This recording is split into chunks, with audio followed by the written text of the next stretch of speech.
Hey everyone, Rob from Southgate Media Group here. Before we get started with this podcast, we have a quick message. If this is your first time checking out the show, we love that you found us and we really hope you enjoy it. What we have to say is for the subscribers, if you enjoy our shows, would you please donate to help keep these going? We don't want to have to put traditional ads on these shows, but this does cost money, so we really do rely heavily on donations.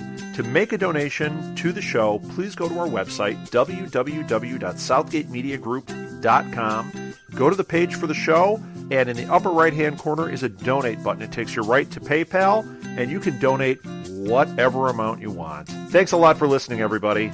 And now, on with the show.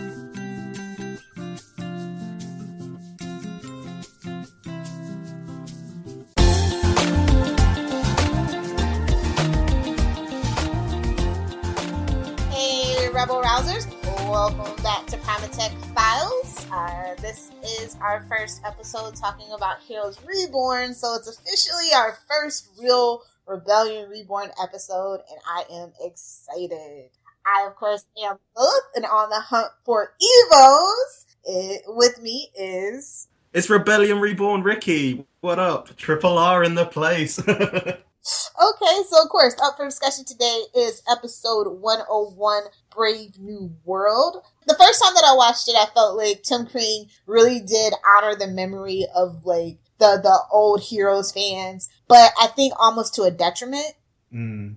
I don't know. I tried to watch it as I've talked to a couple of people who hadn't watched much of the original, and I wouldn't say didn't like it, but they were a bit lost. And I think some people might have been lost, but to be fair, most pilots are kind of like that because most of the time they're just dropping you into this world. For the most part, they're just dropping you into this world, and you kind of, especially with sci-fi, you kind of have to figure out where you're going, and that's what the whole first episode is about. And sure, sometimes... I don't think that that's true about sci-fi, at least classic, like, well-beloved sci-fi. Like, they give you a lot of clues. This was just like a look, like, you know, that they're in the trailer, like, oh, forget the past, save the future. But I feel like they were looking back to the past way too much for this.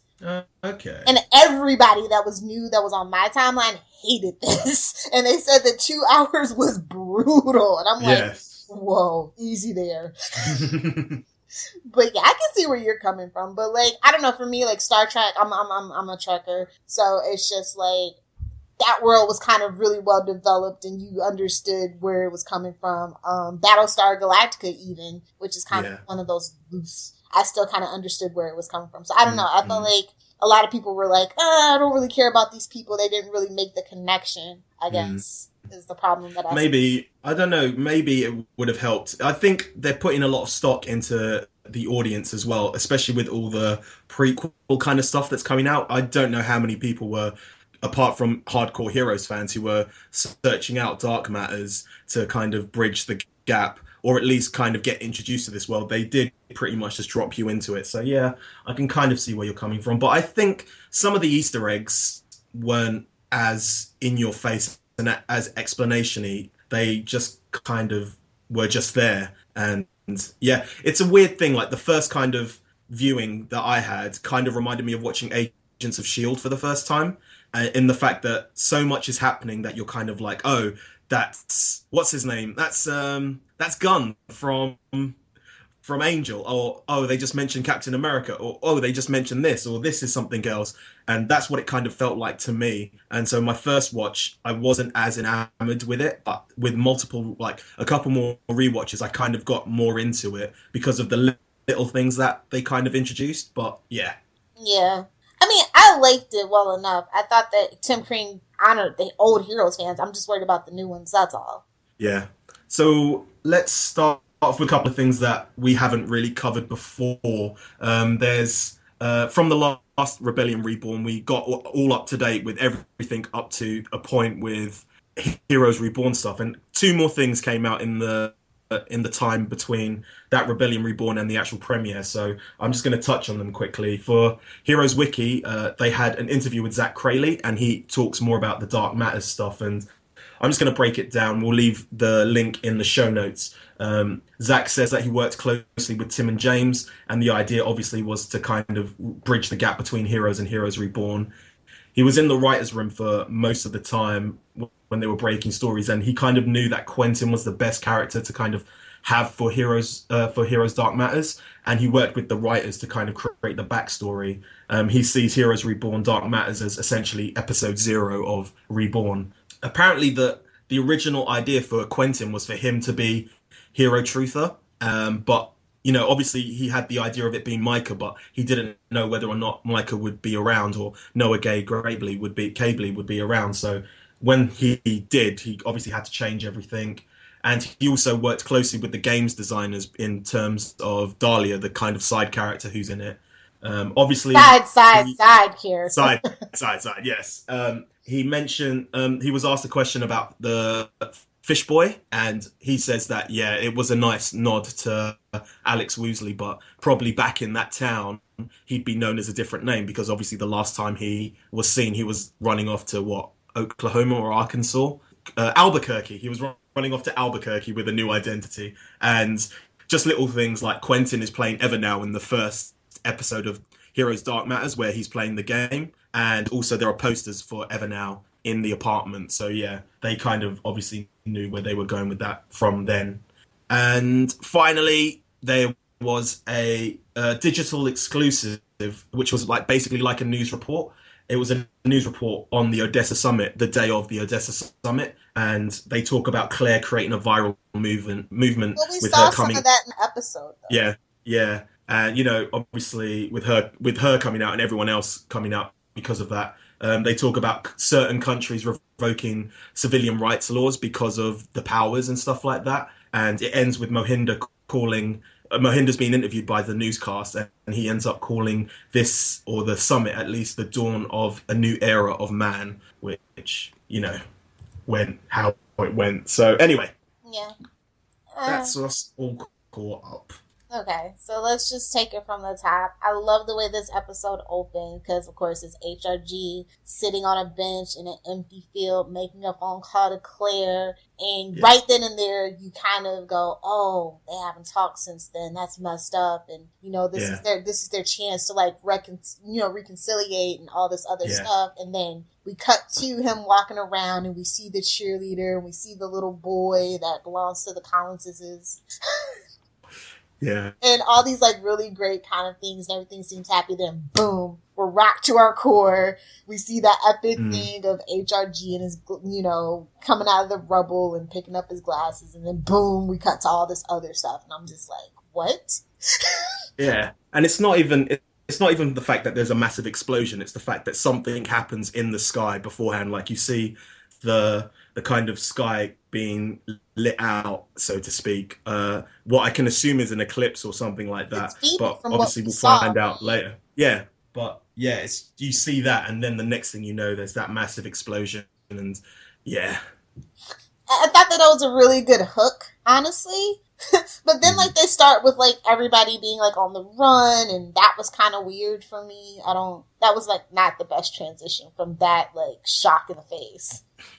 I don't know. I think it's essentially that first kind of opening just before the new Heroes Reborn opening sting. I thought it was quite good in setting up the world subtly.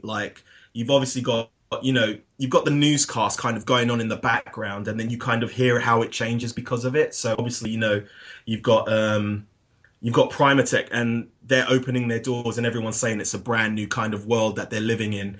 And then as soon as the explosion happens, you hear in the background actually, they call Primatech the global leaders in Evo research. And then after the explosion, everyone starts to obviously hate Heroes, and it starts they start bringing in little things. I think at one point you even hear Obama, a snippet of Obama talking, and it's very subtle, but it's just little things like that I quite liked. And then obviously the cut to everyone kind of chasing Evos. Some of them were really good because obviously the first one is they're chasing Invisible Man in Canada. And I don't know whether this is me, but the stereotype for Canadian people is that they are the nicest people around. And if Canadians are hunting Well, no offense, Evos, it was in Montreal. Okay, fair enough. Sorry. And then, well, anyway, then we move on to the next one, which is obviously China, and what I can assume is the Great Wall of China, but it's not, because it's like snowed under and it's like a desolate wasteland. Well, don't they share a border It's with, like, obviously Russia? not the China we know. Maybe. Like, I don't know. further up you go, like, they do share that border, so. Okay. So I just thought that was kind of like a nice little transition, and it makes it seem like something bad has happened in Russia, or not Russia, in China, for them to kind of be hunting these guys. But obviously, it's China. Like, no offense. China. Like, come on, we hear the news reports and stuff, so that wasn't like shock. Like, I like that Tim is like trying to, like, well, you know what I'm saying? Like, that's what he does best. He likes to take events and like kind of pepper things in, like, with the real world. So I just wanted to get to HRG. I'll just be real. Like, he's the best thing about the first 2 episodes. And while I hope that holds true for the rest of the, like, 11 episodes, I also want somebody else to kind of step into the limelight too. Yeah, I definitely agree with that.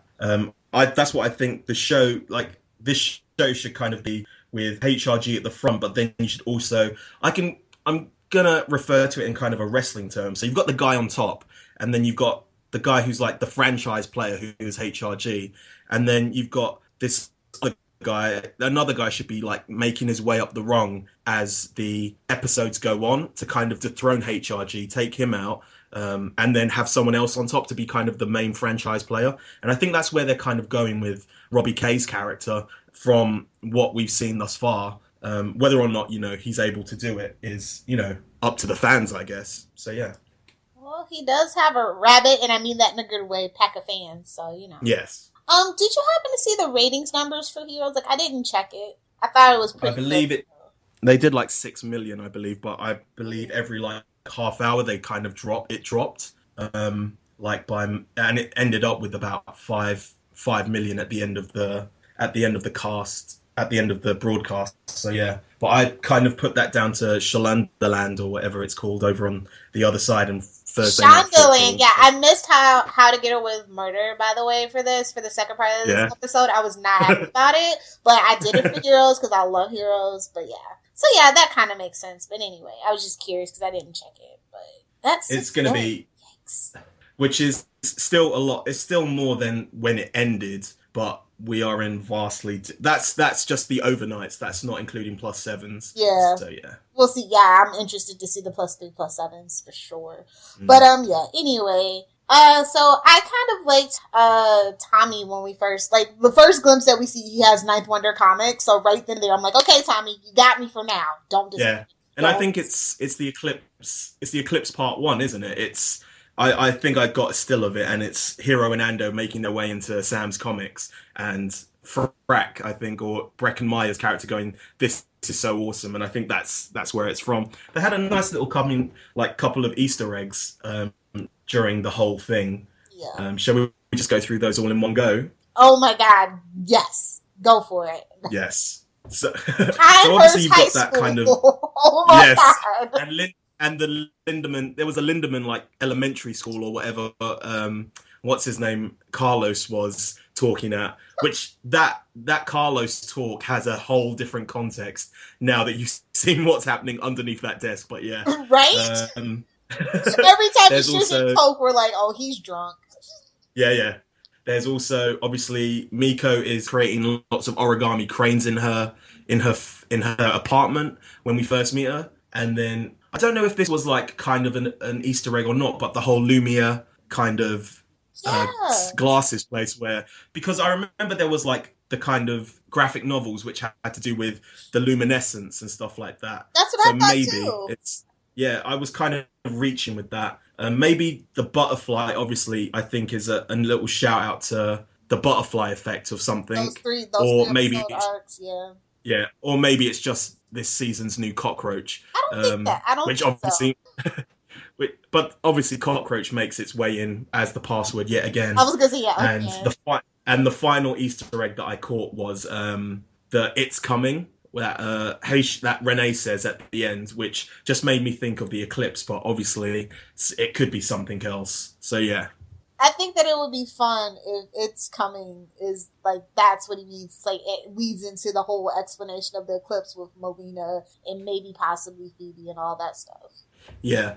And I think through watching it a couple of times, I've noticed like the world building that they were doing. I've already talked about it, but there's other little things that they kind of have in the background, kind of as like even whether they're newscasts or just like little posters. So like when we first kind of meet Robbie Kay going into the church, when he runs out, bumps into the pizza delivery guy, and you see what I'm going to call at the moment Pennywise just watching him, creeping on him. No, please no. Like, like next to him in the bus kind of background, in the bus kind of signage, you see Spot and Evo, and then lots of word bubbles saying "get out, get out, get out," which obviously kind of tells you what they feel, how the world feels about Evos. And you know, they talk about the vigilantes kind of making Evos forced to. No, the government are kind of forcing the Evos to kind of register. Obviously, Mohinder, we know, is an Evo supremacist. In that meeting, they even say like Odessa now is kind of a desolate wasteland,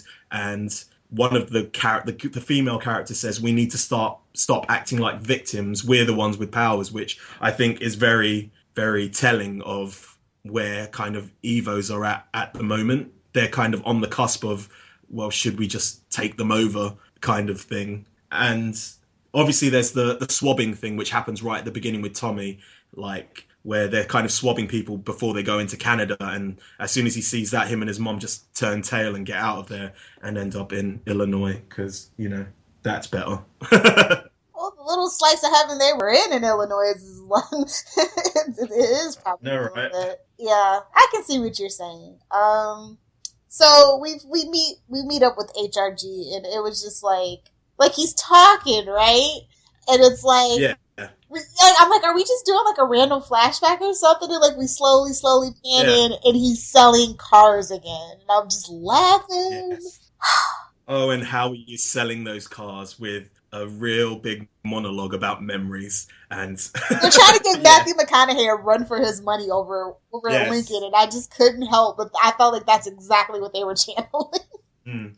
But I think also when you first meet Noah, we obviously don't know we know what he's been through, but we don't know kind of his state of mind. And it kind of, at the beginning, it seems like he's kind of just happy-go-lucky, and maybe he's just moved on with his life and he's kind of forgotten about Primatech and everything that's kind of been inbuilt into him. But then you see him like look out at a car and notice someone's watching him, and you know that even though he's kind of living this idyllic life with this lady love who is yet to be named, Bootleg Leah Thompson. I got a name. Yes, and you know, arranging their wedding, but he's still got that kind of company mentality of like, someone's watching me, I'm gonna get to them before they get to me. And it's really like subtle looks, but I really liked it because it shows that even though, you know, he's living this normal life, he's still kind of paranoid about the world around him. Just because you're paranoid doesn't mean they're not out to get you, Ricky. Yeah. Yeah, it was messed up, and then they revealed that he's going by the name Ted Barnes, and everybody's like, "Oh snaps!" I didn't really like anybody else though. Like in the first hour, honestly. Really? Like the whole Carlos thing, like he's banging the teacher, and I'm just like, obviously there's something going on with his story about him being a hero in the war or whatever. Yeah. Well, obviously they say that, you know, he saved 3 soldiers, but he's also feels like he's going through the motions of just like living. Like, you know, when he's telling that monologue at the school and his little nephew's looking at him, it's got a totally different context when you see that he's drinking. And where it sounded like he was kind of like a hero before, here he just feels like once you see him drinking, the kind of, when I watched it, the tone kind of changed. And I don't know if that's maybe because of just seeing him putting booze into his drink. But yeah, the kind of context changed. And, you know, he's just saying these words. He just doesn't believe it because obviously, you know, he's got some kind of problems.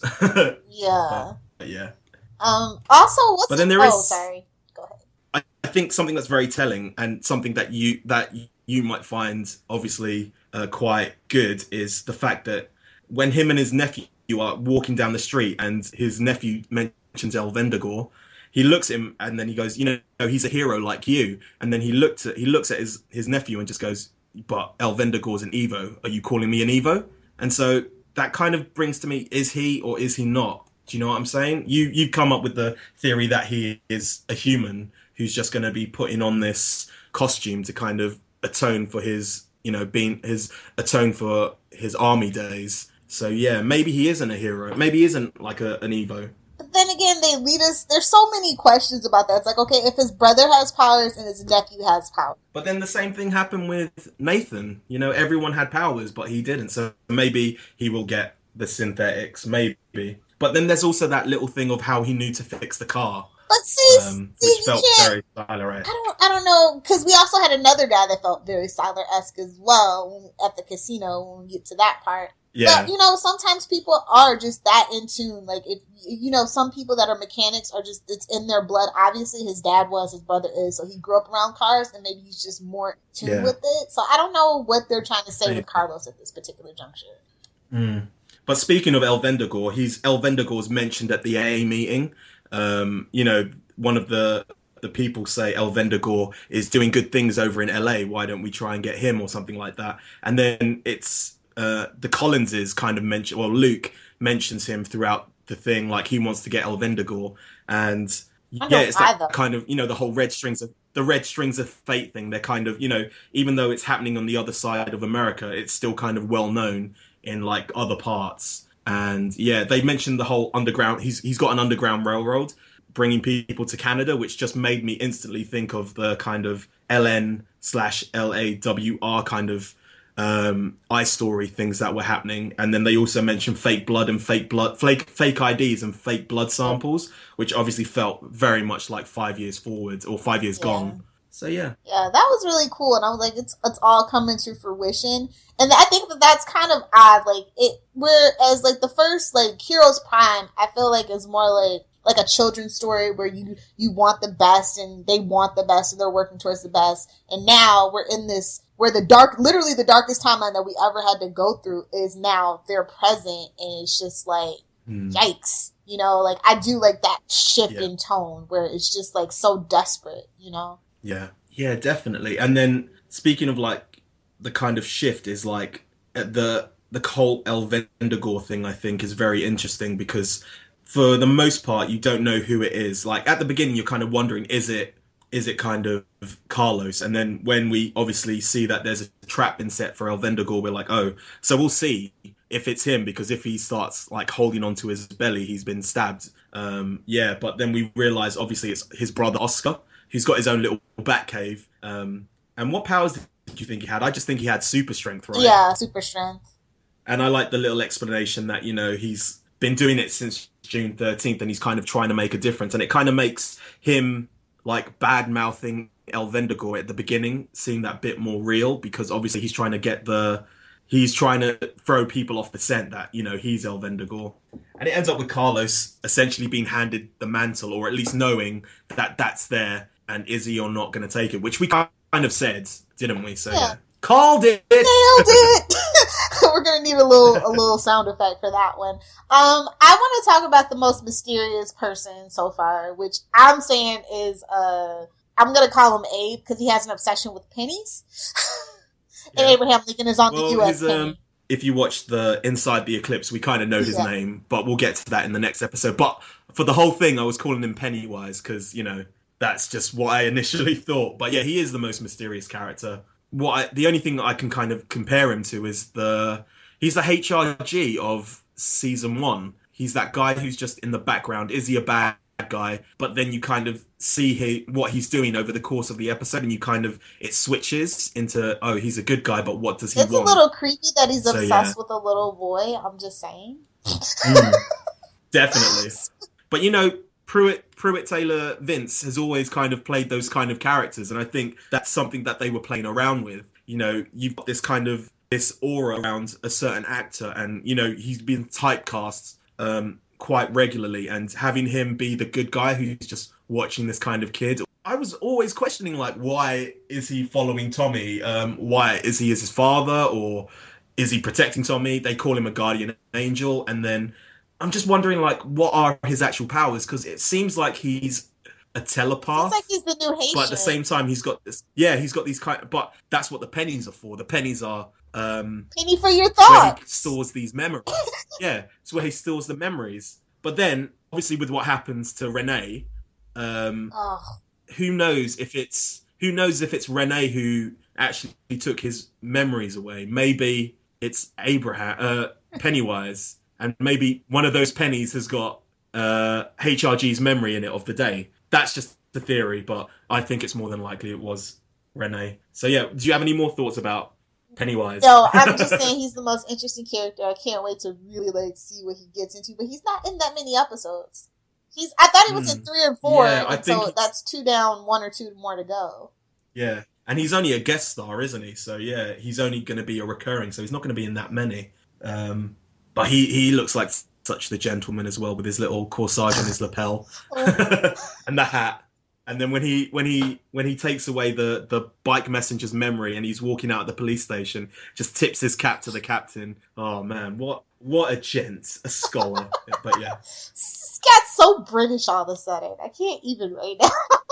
I want to talk about Ren and his creepy stalker behavior. Who just walks into someone's home? Well, this is Heroes we're talking about. They're keeping up with creepiness about it, Creeper Ren. But it's kind of like how we're talking about Globus Biotech. Is it? Do you know what I'm saying? But his story is that he found this address in an unlockable part of the computer game, and that's the address. So he went there, and that's kind of not what we're doing, but it's that kind of speculation. Is this something? And he's gone there, and the door's open. Wait, so are you suggesting you and me really go weird. to India and track down the address? Yes, definitely. Let's do that just for this podcast. But yeah, it's that kind of ARG aspect to Evernow, isn't it? But yeah, his lines are quite good. I'm actually quite famous. I mean, I like it. Don't get me wrong, but they just have that habit of making dudes creepy for no reason. But he's so smiley as well. He doesn't. He's not like Sylar creepy, and he's not he's West creepy. You know what I'm saying? He's not Sylar creepy. Yeah.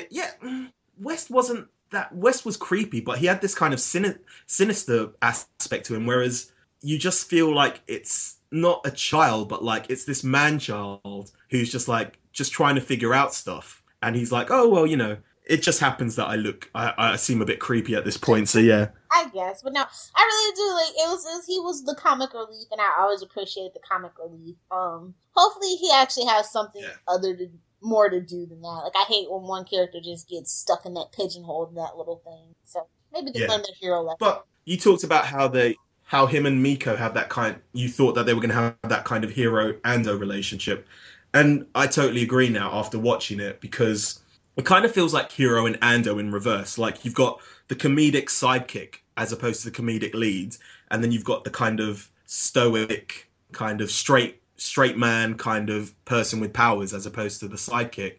And that's kind of what it feels like. Obviously now it's the quote-unquote Ando of the team who's got the powers. But yeah, there's something weird about... You want to get into Evernow? Yeah, go on. I can't hold it back anymore. Yeah. I hate the video game. The graphics could have been so much better. Have they not played a video game since 2005? Is that what it is? I haven't played this computer game properly until 2005, so yeah, it looked alright to me. It looked like Tekken 2 on the PlayStation, on the first PlayStation. I'm just ah! But no, Evernow is going to be the most polarizing thing of the show, and I've said this. We said this before we started the podcast, but Evernow is going to be Heroes Reborn's writer's strike.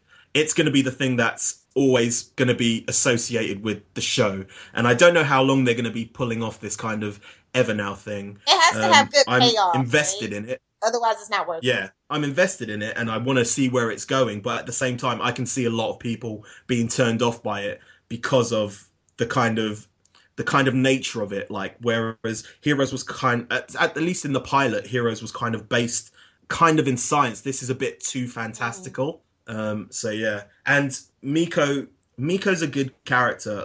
I think the main reason why they've done the kind of computer game aspect is to start giving Heroes fans, or at least the people who watched it to begin with, that kind of those fights that they were craving with powers.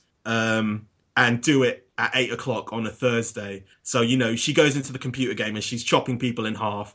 She's chopping off people's arms and people's heads. And it kind of makes it that little bit more good for the time that they're on.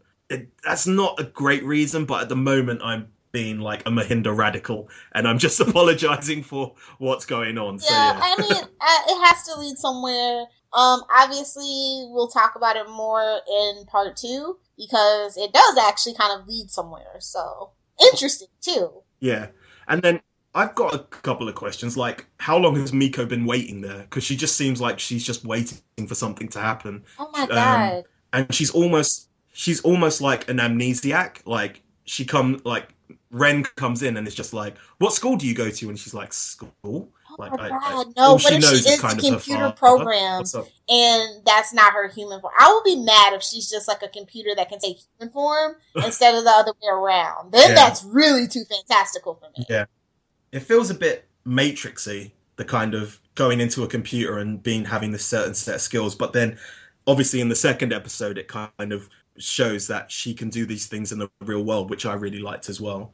And then we also got the Godsend Helix twice. 3 times. So... Did we? I know there was one on the sword and there was one on the floor, but that's all I saw. In her story, anyway. Oh no, that's the second one. Never mind. Yeah. Anyway. Oh my God, the way this episode ended ticked me off because it's the character that I'm actually most curious about, where it's Melina and she's in the Arctic and everything, and she's like, I can't hold it back, it's coming, and I'm like, really? We get 2 seconds? Yeah. And yeah, I read on Twitter that she's going to be in episode 3. So, you know, we kind of knew that she wasn't going to be... I kind of guessed that she wasn't going to be in the second I think that's half, what Heroes Reborn was missing. Because we literally got introduced to almost, like, well, if you take out the original pilot, okay, we didn't get they wanted to introduce Matt Parkman, but then they had to rearrange some things. So I felt a little gypped. I felt like I wanted to meet, like, everybody in one fell swoop, and at least, like, I don't know anything about Melina. So it's just like, oh, man. Come on. We do know 2 things about Melina. She is bold. I was going to say her name's Melina. But yeah. What else do we have? Shall we go on to the Collins? I was going to ask you, did you like the Collinses? Because I hate them right now. They're the new Nikki and Dio all the way. They're an interracial couple, annoying as hell. Ugh. I don't know. This is the part where I start kind of trying to like say why this is a good thing. Not a good thing, but why, you know, they don't have any chemistry, and in my eyes they shouldn't really kind of have chemistry. They're comparing them to Natural Born Killers, the kind of Mickey and Mallory, I believe they're called. Chemistry though. I mean, like, that is one of my favorite movies. But then at this moment you can kind of see that one of them is more into this than the other, and that's kind of what's making them lack the chemistry, because obviously Luke at this point is kind of questioning what's happening, and it seems like whenever he's on his own he kind of feels sympathetic for the kind of Evos. Do you know what I'm saying? Like, if we go back into the backstory, he's going to be the one who was telling them, let's go to Odessa, and let's go to this Unity Summit, whereas she's going to be like, no, I don't really know. I wouldn't be surprised if she was just like, I don't like Evos. And now he feels like his atonement is being with her and seeing her, like, trying to protect her while she goes through this kind of grief of her son. I mean, dying. It doesn't seem like they were married. It doesn't seem like they ever had sex. They ever had a kid. Like, there's just nothing for me to even grasp onto. I mean, I get what you're saying, but I mean, literally, there's no sense of history between these 2 characters at all. Yeah. I do like the little touches with them, like, and the little touches to heroes in general. Like, the difference between Judah Ciccone pre and post explosion is something like so, it's so off the wall. Like, you see her first and she's just like nice straightened hair, like she's all happy and smiley, and then post explosion her hair's all over the place and she's just miserable and just straight up angry. And then the only reason why, and then I liked the kind of awkward lunch or breakfast between them at Moe's Diner, where, you know, it just felt so much like a Bennett lunch. But yeah, they would kill for Bennett. I know, right? But obviously, Joanne seems, at this point in the episode, Joanne seems to be kind of the leader of them both, and Luke kind of just seems to be following, and he's doing things begrudgingly. Like, obviously when Tommy sits down in front of him, he looks really surprised.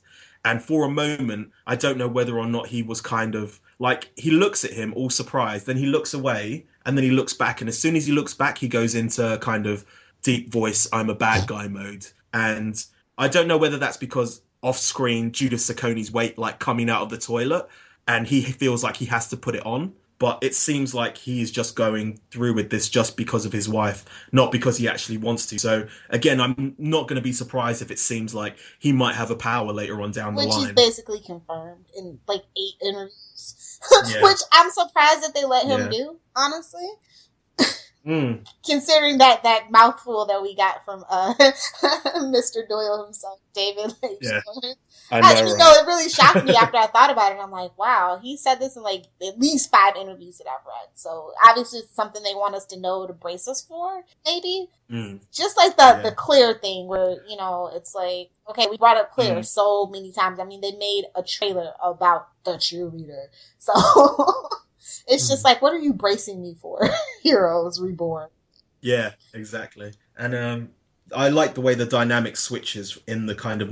actually, I don't like... I kind of don't like where the dynamic goes in the second episode, which I'll talk about then. But then there's also the little... Something else that I need to bring up is the kind of... His kind of pride in the kind of... You know, we feel like he talks about the paper and he's like, well, someone else is kind of taking credit for what we're doing. Or is it her who... No, it's him who says, you know, someone else is taking credit for, like, the church. So, you know, that's the second time. And it's something very minor, but it seems like Pennywise is doing it or something else is kind of doing it. Do you know what I'm saying? And then we get the Red Strings of Fate, obviously, with Tommy and the Collinses kind of crossing paths. Yeah. Okay, so you have burning questions, I heard. Yeah. Let them rip, son. Yes. Okay. The Collinses kid. Did he have a power? Because he's wearing gloves at one point and... It's the middle of Odessa, so obviously he's got something to do with hands. Yes, exactly. Unity, the Unity summit went dark, so obviously there's an eclipse or something else. I don't know. Who is texting Tommy? Is it Micah or is it Pennywise? I think it's Micah. I think that's a shout out to him and to Claire. Because if Tommy seems like to be the new Claire, you know what I mean? So it would make sense for Micah to kind of like for that to be a parallel. Yeah, obviously a big question is what is Miko? Who is Miko? It's just what is Miko? And the final one is 213-555-TIPS, which is the phone number when they're asking for tips on a Vendigore. Did that have any like if you call that number? No, I can't because obviously I'm here. You can call it. Yeah, we'll see. Hold on, wait. What's the number? I'll call it because I was scared. Just send me the number and I'm going to call it and then I'll patch it in. I think that's a fair bit, but I've got a few other things. So, I'm a little like Emily Duval, I believe her last name is. I'm really suspicious about her. I'm really suspicious. I don't feel like I should be, but I am really suspicious because of the way that she's, you know, because like, you know, she's like just saying you should apply for this job. And she has a boyfriend? And the way that she's just, yes. And you know, she knows her boyfriend is a bit of a douche. She says, you know, Tommy says, you know, he's a bit narcissistic and a jerk. And she goes, yeah, he is, but you still want to come for this job. And she gives him the world's easiest kind of interview. And then all of a sudden, he's working there. I'm quite suspicious of her. Honeypot. We got a honeypot on our hands. Exactly.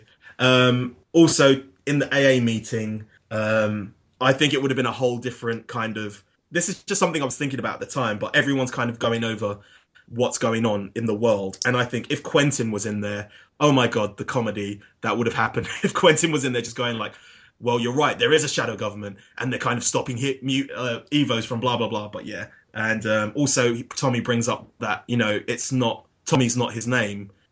So yeah, I just thought that was kind of interesting. And then obviously we get the kind of, we've talked about Noah, but I wanted to also bring up that, you know, when he's looking through, like, obviously Quentin comes to him and kind of opens his eyes to something's happening. He also says, Evos are here to save us, and we don't. That's another question. Who are they here to kind of save them from, or what are they here to save them from? But then also, Noah kind of goes to his, like, little locker, and opens his book. And in his book, I paused it because I'm that geeky, and every day has got like notes on like specials. So like, it's just like little notes. And then June 13th has like nothing, or I think it might even be the next day, like it's been ripped out. So it feels like he was still kind of hunting people, or at least bagging and tagging people. And we kind of know that from like the next episode. But yeah, so Primatech was still kind of going on. Then we also know that Dahlia's in it. And I've already asked the question about Dahlia. Was she working for Haitian or the Mike, or is Micah working for the Haitian, or the other way around? And then let's just talk about it. We might as well. He gets 2 minutes of screen time, and then he's dispatched with, how did you feel about Mr. Rene? Oh my god, I was so mad. Like, I was so happy when they said Jimmy Jean-Louis was coming back. And then, I was like, he says it, they seem all happy, and then they go to meet, and he tries to kill him. I'm like, well, obviously he's about to die. What a waste. But they do love killing their people of color. So, it wasn't a big shock. Yeah. I also think he's going to come back in flashback form anyway, because there's scenes where he's in it and that weren't shown. And so, yeah, I think he's obviously going to be kind of back in it. But yeah, he's got to be brought back, because obviously we have to find out what, the perfect plan was that he mentions at one point. Yeah, so, yeah. I'm just bummed. Like, I was looking forward to present day HRG and Haitian. Yeah, but they had to get rid of him to make full for the Quentin. Yeah. And they don't have the same dynamic, but it's something different for HRG. All the teams kind of are the only real team, I guess, that is one of them and one of us is like Tommy and Emily, and I'm suspicious of her. I think she has a power. I think she might have the power of persuasion, honestly. Yeah, maybe. Oh, yeah. Okay. All right, so let's talk about your favorite character. We can do new and old if it makes it easy. Well, there's only one old. Okay, my favorite old character is HRG, because he's the only one, right? Or no, my favorite character of the episode, this one at least, is kind of Tommy.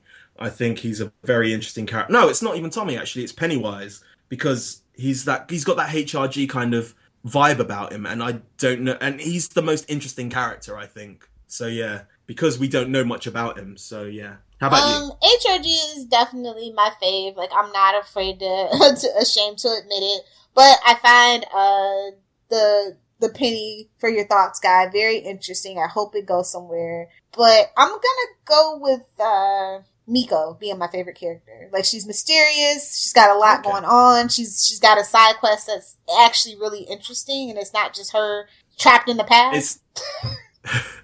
Did you realize they didn't mention it as a side quest? They were like, rescue mission. So yeah, she's got a little rescue mission. Side quest. But anyway, what was your favorite scene? My favorite scene is something kind of lame. It's not even a scene, but my favorite thing of the first episode is going over that wall and seeing Volume 1 Awakening, and then the room exploding and seeing Chapter 1 Brave New World come in to scene, because that's when you kind of know that Heroes is back. Even though the font's a little bit different. I believe that they've said it's the same, but it's not. So yeah. How about you? My favorite scene, I think, is definitely the AA meeting. Even though that was in the trailers and overused, I still really like the overall extended scene of it all. It was really fun, little Easter eggs. I definitely liked when Luke came in and he's trying to be sympathetic, and then he has to refocus himself to his mission and all of that stuff, and then the fight breaks out, and I'm like, yes, we finally have some action. And you got powers as well. There's 3 separate powers going on in there. You got the guy who's clapping his hands and making fire, which I think is something to do with his blood, obviously, because that's when they start exploding. They kind of put the match on his blood and then it burns him alive or whatnot. You've got the old guy with super speed, who, shout out to Jack Sassoni. I've been talking to him on Twitter. He's the kind of stuntman who was the old man dressed up. And who else did we have? Invisible Man, who during my first watch, I tweeted at Zach Crayley, and he confirmed that he is the guy who did the cockroach password in Dark Matters. So yeah. Oh yeah, Tim Crane was live tweeting with us, by the way. I don't know if you saw that. Yeah. Okay. He's answering he wasn't answering questions, but he's giving out tidbits. So if you guys want to go back and check his feed from that night, there's a lot of good feedback. And they also did a little something about Evernow. I didn't check it out because I was just too busy having fun live tweeting and being snarky. So yeah. Yeah. But then they also released like little they said retweet Heroes Reborn. Tweet out Heroes Reborn in like an eclipse, and then you'd get like a special surprise. And like 20 minutes later, you got a picture of the eclipse with like your screen name in it, which I thought was really cool. Which we've got, and also the actual Heroes Twitter was doing like behind the scenes kind of pictures at the time, and quite a few of the cast were live tweeting together. So yeah. Oh, by the way, that tip line doesn't do anything. And I should have known because it still had 555, which is like, it's like that number America has to use because we're stupid and we'll call it. Yeah, I thought not, but I thought it might because they've done that before in the show. So Anyway, what is your favorite line? Oh man, I absolutely love. Well, first of all, I just like how we open up and it's Noah Bennett talking to Claire, and he was like, "I'll see you soon, Claire Bear," because that was their thing, and like I just felt so bad for him in that moment. But my favorite monologue is definitely Luke's when he's in the AA meeting, and he's like, "These powers, they're not natural, they're not safe, and they can't be trusted." So as far as I'm concerned, there's only one solution. I go, "Okay, Nathan." Yeah, mine is Noah's kind of opening monologue in the car dealership that we later find out, and it's memories are a funny thing. The good ones fill your life with meaning, with context, clarity, while others memories can deceive. The ones that make you believe you know the truth, they're the dangerous ones. The ones which hold you hostage. When you look back on all the decisions you've made in your life, the one thing you don't want to feel is regret, which kind of sums up Heroes season 2, 3, and 4. So let's be real, like we all pretend like season 1 was just amazeballs, but it was just like, let's just be real. It would have been better as 13 episodes. We had a lot of filler for season 1. Yes, definitely. All right. But yeah, that's why I think that quote is quite apt. So yeah. Right. Anyway, shall we move on to what? Do you want to grade it? Yes. I'm going just on this little half an hour, like 45 minutes, because we're obviously doing up to the point where the Haitian dies at this point. I'm going to give it just in general, I think I'm going to give it like a C+, B-. Not a lot happens, but I do like the kind of world building they do right at the beginning, and I appreciate that kind of storytelling, even though it's very subtle. So yeah, how about you? I'm just going to go with a straight up B as in boy, just a flat B. It was good. It was better than I expected. I love that Tim Kring poured his heart and soul into it and really went out of his way to show that he appreciated the original Heroes fans. Definitely. So, next up, we don't have any graphic novels to talk about, which is weird. We kind of have an ebook to talk about, but I think we're going to save that for our interview with... What? We're going to be interviewing David Bishop. Boom! Mind so yeah, he's the guy who wrote Brave New World. So, we'll talk about. They've got these Inside the Eclipse kind of things on YouTube, which is basically the kind of Heroes Revealed, which we had in England, but I think you guys also had it in America. I don't know. Anyway. This one's just in terms of Brave New World, and the only kind of things that I want to bring up, it's obviously just like a behind the scenes kind of thing with interviews from the cast and crew. The only things I kind of want to bring up is that we have to bring up of note is Carlos never got on with Oscar because their father obviously saw Oscar as the golden child, and kind of that's why he went away. That's why Carlos went away to war, to kind of get away from his father, basically, and. That's basically the only thing we have to bring up. So yes. Next up, we would usually be doing live tweeters, but there were so many that we were live tweeting along with Heroes Reborn. So yeah, we're going to move straight onto emails or messages. So we've got quite a bit to go through. So they're pretty short. So the first one is from @JoleneNsFar. I just asked basically for their thoughts on the episode. So I've got, it's very good, and she didn't want it to end. A message on Facebook was from Mary Smith. She said, about the episode, that there was too much violence and too little plot. What do you think about that? I've heard quite a few people saying that, and I said, well, you have to remember, if you're above a certain age, I think they've tried to craft it around the millennials at the tail end of that particular generation, and they play these violent video games, and they're very desensitized, and I'm just saying that in general as scientific studies go and all that stuff. So, I don't know, so if you're a little bit older, yeah, I can see where you're coming from, but for me, I didn't really see it. Did you? Not really, no. I also think that the original heroes always closed the door on fights most of the time.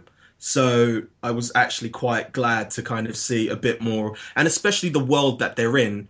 If they were closing the door on like a world that kind of hunts and persecutes Evos, you have to kind of see that to kind of know the world you're in. So yeah, I've got another message from Julie McKenzie on Facebook. She says, I actually really liked all of the Easter eggs to the original show, and they were awesome. I've got an email from Hector Torres, who said, I loved it, and he's still waiting to see Hiro, which I think all of us are. I got another Facebook message from Christina McCombs. She says, I think that the premiere was really great. I was concerned that there were going to be too many changes to the feeling of the show, but it did a really good job, and she felt it stayed quite true to the hero's dynamic. I got a Twitter message from Cyclonic Rage. Reminded me of the original Heroes pilot. It spent a lot of time introducing the characters and leaves off on a strong cliffhanger. I definitely feel that the show has potential, and I'm excited to learn more about the new characters and their abilities. Next up, we have another Facebook message from Gloria Rodriguez.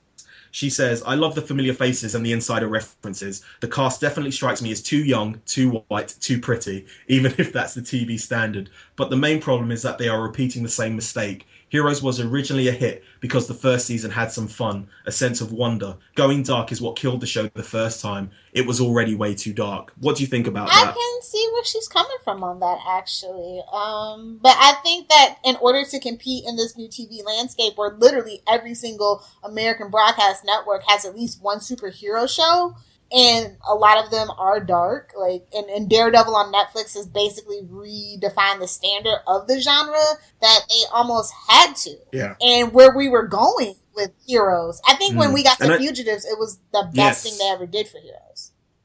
Definitely. And I also think you can't have, as I've said before, you can't have this world that kind of hunts and persecutes specials or Evos and not have lots of killing, because that's the world that they're in. You don't have Fugitives where they're locking everyone up. They are straight up just vigilantes going out and killing people. So yeah, I do kind of agree with the kind of the kind of too white and too pretty, but it's American TV. Sorry, but that is TV standards. Yeah. Finally, I have an email from Mike Schmidt09 from Twitter. Thank you very much. He says, honestly, I thought it was a strong opening. Lots of fun conspiracy and mysteries to keep the viewer coming back. As usual, I am intrigued with HRG and his erased memories. I'm very sad to see the Haitian die, though. Using the pennies, I kind of saw it coming. The only issue is, how in the world does Claire actually die? And that's something they played around with, I think, in the show. They've said that she's dead, but in the show thus far, they've kind of left that kind of ambiguous and up in the air, but we'll talk more about that in the second episode. So yeah. Looks like it's time for some shameless plugs and self-promotion. We'll start with the show contact info. We here at Primatech Files love listener feedback. If you would like to get a hold of us, we have a ton of ways. You can email us via primatechfiles@gmail.com. You can leave us a private message or interact with our posts over on facebook.com/Primatech Files. We live tweet 2 episodes per week every Saturday starting at 11 a.m. Eastern Standard Time. For more information, be sure to follow us on Twitter at Primatech Files. You can also find us on Clamor, Tumblr, and YouTube by simply searching for Primatech Files. If you enjoy this podcast, be sure to rate, review, and subscribe to us on iTunes. What's that? You don't have an iTunes account? That's okay. We're on a lot of podcatcher services such as Stitcher and SoundCloud. All you have to do is search for, you guessed it, Primatech Files. We're also on Libsyn, and if you want to follow our RSS feed there, all you have to do is go to primatechfiles.libsyn.com and bookmark the site to stay up to date with this podcast. Libsyn is spelled Libsyn, just in case you were wondering. We look forward to interacting with you. If you love our podcast, be sure to check out Southgate Media Group's iTunes provider page to see a list of what other podcasts are hot and trending in our network. Or you can take that one step further and visit southgatemediagroup.com, where you can find a full list of our 80-plus podcasts, along with weekly blogs and information about all the hosts. With so many podcasts that cover everything from anime to wrestling, there's sure to be tons of podcasts that could interest you. Hey guys, you should know by now that you can find me on Twitter at Lilith Hellfire. If you have a Tumblr, be sure to check out it's lilithhellfire.tumblr.com. And of course, be sure to swing by my blog if you are a pop culture junkie or comic book geek at littlepopculturevulture.blogspot.com. I also host several other podcasts on the Southgate Media Group network. Some of them are The Flashpoint, Queen Consolidated, and Channel 52. So if you are into, obviously, DC comic book related stuff, be sure to check it out. You can find my writings at tvbinges.com. It's a place for all your binge watching needs, and you can also create your own TV binge and we'll help promote it. We do a monthly binge watch, which you're more than welcome to join in. Just go to their Twitter at tvbinges just to find out more information. You can find me on Twitter at RickyJDiaz. That's RICKYJDIAZ, or Z if you're American. Looks like it's time to wrap it up. We want to thank you for joining us on this edition of Rebellion Reborn, where we discussed episode 101, Brave New World, starting the Volume 1 Awakening of Heroes Reborn. We hope you found it entertaining, informative, and enjoyed us blathering on and fangirl and fanboying out. Keep the rebellion alive.